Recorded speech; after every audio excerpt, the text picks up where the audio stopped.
Pusat Pelaporan dan Analisis Transaksi Keuangan atau PPATK memblokir sejumlah rekening bank yang tidak menunjukkan aktivitas transaksi selama 3 bulan atau lebih. Kebijakan ini lantas membuat sebagian besar masyarakat resah. Media sosial pun dibanjiri keluhan dari masyarakat yang tiba-tiba tak bisa bertransaksi gara-gara rekeningnya diblokir. Seperti cerita yang dibagikan seorang ibu rumah tangga di media sosial TikTok, saudara, ibu rumah tangga ini menumpahkan keluh kesahnya lantaran rekening tabungan 2 anaknya tiba-tiba kena blokir. Ia bercerita pada awal bulan Juli lalu saat akan menggunakan uang tabungan anaknya untuk kebutuhan belajar, ia mencoba tarik tunai, tapi transaksi tak berhasil. Rupanya saat ia bertanya pada temannya yang bekerja di bank tempat ia menabung, ia mendapat informasi bahwa tabungan 2 anaknya telah diblokir PPATK. Buat tabungan anakku, 2 rekening itu tuh semuanya kena blokir sama PPATK. Gak nyangka banget, ya Allah, ternyata aku juga kena. Nah, awal mulanya tuh aku mau ambil uang anakku, karena kan memang anakku itu kan aku bukakan rekening. Aku punya anak 2. Dan dua-duanya itu aku buatkan rekening tabungan anak. Nah, setelah aku mau ambil uang yang ada di rekening anakku, lah kok nggak bisa? Udah aku coba berkali-kali itu nggak bisa. Tapi tiap aku cek saldonya dan itu saldonya tuh masih muncul, dan aku tahu memang saldonya segitu. Dan setelah dicek ternyata itu diblokir sama PPATK. Seorang pedagang bakso bernama Gofar juga jadi korban pemblokiran PPATK. Ia bercerita saat ingin mengirim uang kepada kerabat, transaksinya selalu gagal. Belakangan ia baru tahu ternyata rekeningnya telah kena blokir.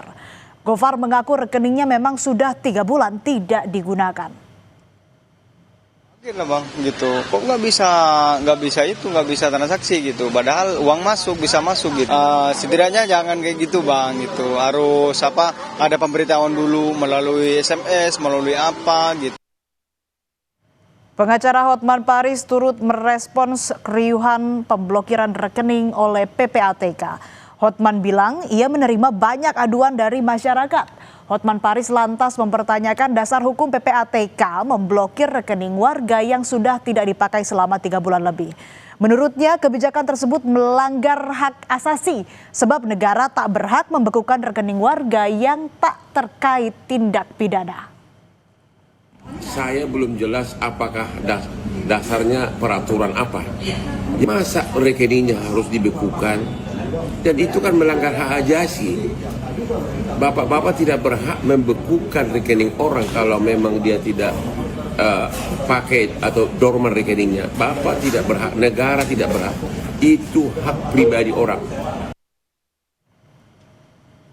Pusat Pelaporan dan Analisis Transaksi Keuangan PPATK telah memblokir sebanyak 31 juta rekening pasif yang dianggap menganggur di atas 5 tahun. Data rekening pasif diperoleh berdasarkan laporan pihak perbankan. PPATK menilai sejumlah rekening nganggur tersebut rentan disalahgunakan untuk tempat pencucian uang dari hasil tindak pidana. PPATK mengklaim penghentian sementara transaksi di rekening yang pasif sesuai dengan aturan undang-undang.